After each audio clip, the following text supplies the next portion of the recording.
Good morning 10th class. कल हम active passive कर रहे थे यानी वॉइस कर रहे थे और उसमें HV यानी सहायक क्रिया से बनने वाले सेंटेंसेस हमने देखे। अब सहायक क्रिया में आपको दो चीज़ सिखाई थी कि सहायक क्रिया जो है वो आपकी सहायक क्रिया जो है वो आपकी 24 हैं, जिसमें 13 आपकी सेकेंडरी यानी मॉडल और 11 यानी आपकी प्राइमरी होती हैं। जैसे इसमें आपकी do, does, is, am, are यानी ये आपकी प्राइमरी। आज WH वर्ड से बनने वाले इंटेरोगेटिव सेंटेंसेस देखेंगे। तो WH वर्ड में ज़्यादा कुछ तो चेंज होगा नहीं, दो वर्ड हैं। एक हु यदि मिलता है तो आप उसको बाई हुम में चेंज करते हैं, और एक हुम यदि मिलता है तो आप उसको हु में यानी एक दूसरे के वाइस वर्सा हैं, ये एक दूसरे में बदलते हैं।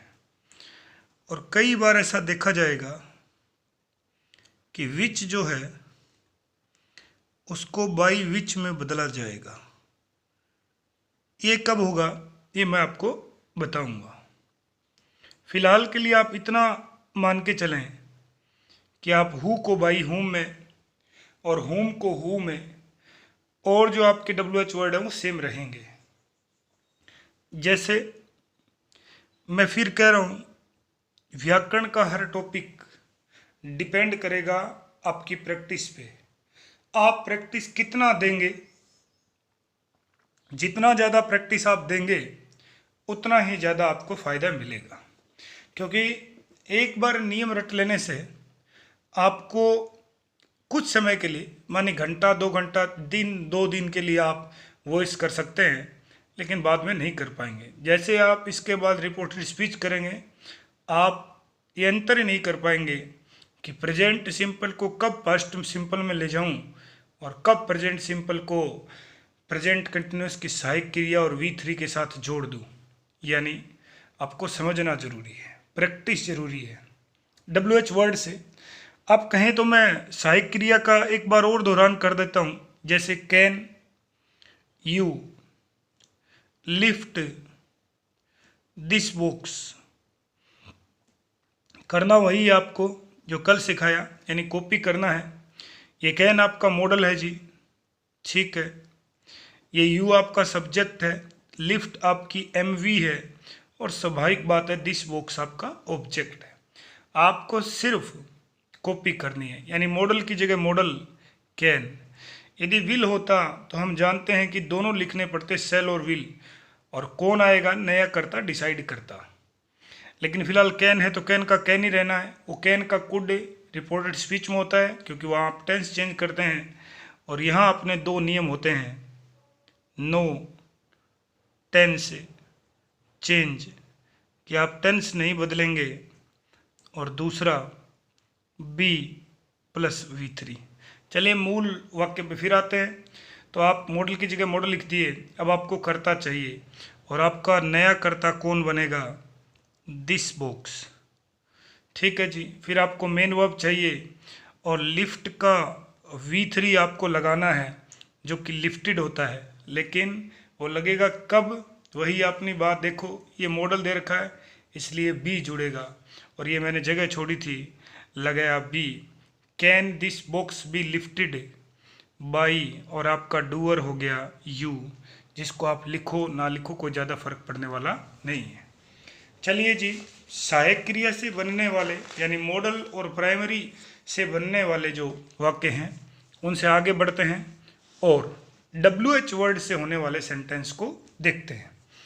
उदाहरण महत्वपूर्ण, हमने WH वर्ड का सरल, बिल्कुल सरल उदाहरण से मुश्किल की तरफ हम बढ़ते रहेंगे। जैसे पहला उदाहरण लिखा,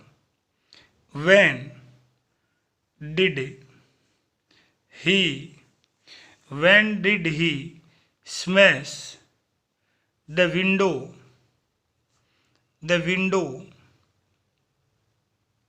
पेन। देखिए जी, विंडो पेन का अर्थ होता है दीवार का कांच। विंडो दीवार और पेन उसका कांच, कि दीवार का जो कांच है उस पर कब उसने स्मैश किया यानी प्रहार किया। ध्यान से देखना, ये डिड है, ये WH वर्ड है। मैंने कहा आपको सिर्फ कॉपी करनी है, मैं एक बार लिख देता हूँ। ये WH वर्ड, ये आपकी HV, ये आपका सब्जेक्ट यानी एक्चुअल डूअर, ये स्मैश आपकी वर्ब, और ये द विंडो पेन पूरा का पूरा आपका क्या है, ऑब्जेक्ट। और उसके बाद आप क्या लिए हैं, क्वेश्चन मार्क। मैंने कहा आपको केवल नकल करनी है यानी कॉपी करनी है। तो इसका जब एक्टिव से पैसिव बना रहे हैं तो वैन का तो आप बना देंगे वैन, यानी वैन का वैन आप लिख देंगे। अब आप कीजिए है HV। आप ध्यान करो, याद करो इस बात को कि यदि क्रिया का दूसरा रूप दिया गया हो या फिर क्रिया का दूसरा रूप दिया गया हो या फिर उसमें डिड दिया गया हो तो आप किसको ऐड करेंगे। ये देखो पीछे हमने चार्ट में लिखा है, ये चार्ट है अपना। यदि डिड जिसके साथ क्रिया का पहला रूप दिया गया हो या फिर V2 दिया गया हो तो आप क्या ऐड करेंगे, वोज और वर। क्या ऐड करेंगे, वोज और वर। तो आप देखना WH वर्ड की जगह मैंने क्या लिखा, WH वर्ड, और अब सहायक क्रिया की जगह मैं सहायक क्रिया लिखूंगा, लेकिन सहायक क्रिया की जगह सहायक क्रिया दोनों लिख दी मैंने, वोज और वर। और उसके बाद आपको चाहिए सब्जेक्ट। तो आपका नया सब्जेक्ट कौन बन रहा है, द विंडो पेन। आपका द विंडो पेन नया सब्जेक्ट बन गया। अब आप देखो द विंडो पेन सिंगुलर है, इसलिए आपका ये वर्ड तो चला ही जाना है। तो WH वर्ड की जगह WH वर्ड, सहायक क्रिया की जगह सहायक क्रिया, सब्जेक्ट की जगह सब्जेक्ट, और फिर आपको क्या करना है, मुख्य क्रिया की जगह मुख्य क्रिया चाहिए तो स्मैश की थर्ड फॉर्म हो जाएगी स्मैश्ड। और अब आपका बाई एक्चुअल डूअर कौन है, ही का हो जाता है हिम। ये कोई बताने वाली बात नहीं है कि ही का हिम हो जाएगा और सी का हर हो जाएगा और वी का अस हो जाएगा, दे का देम हो जाएगा, यू का यू रहता है, आई का मी हो जाता है।